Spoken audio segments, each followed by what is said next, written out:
Pemerintah Aceh mencabut pemberlakuan jam malam. Pemerintah Aceh telah mencabut maklumat penerapan jam malam dalam rangka pencegahan dan penyebaran virus corona COVID-19 di Aceh. Hal itu disampaikan pelaksana tugas PLT Gubernur Aceh, Nova Iriansyah, saat diwawancarai dalam program siaran langsung di salah satu televisi nasional. Terkini kawasan Darussalam setelah pemerintah Aceh mencabut pemberlakuan jam malam pada 4 April 2020. Karena jam malam ini belum diikuti oleh program Social Safety Net yang memadai, mungkin per hari ini jam malam akan kita hentikan dulu, kata Nova Iriansyah saat diwawancarai awak media. Untuk malam ini aktivitas akan berjalan seperti biasa, mengingat sebagian besar UMKM di Aceh menjual dagangannya saat malam hari. Kondisi jalan di Banda Aceh masih sepi, tampak warung kopi belum banyak yang buka.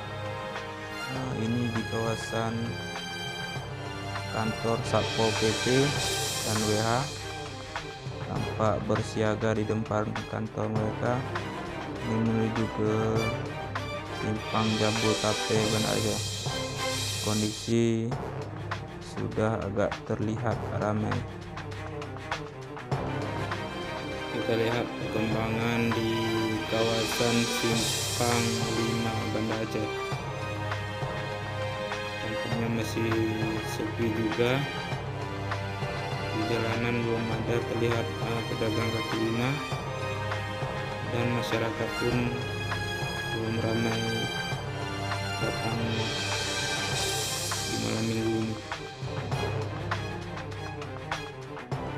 Jika nanti maklumat bersama Forkopimda Aceh itu dicabut, pemerintah Aceh akan kembali pada peraturan pusat, yaitu PP nomor 21 tahun 2020 tentang pembatasan sosial berskala besar dalam rangka percepatan penanganan COVID-19.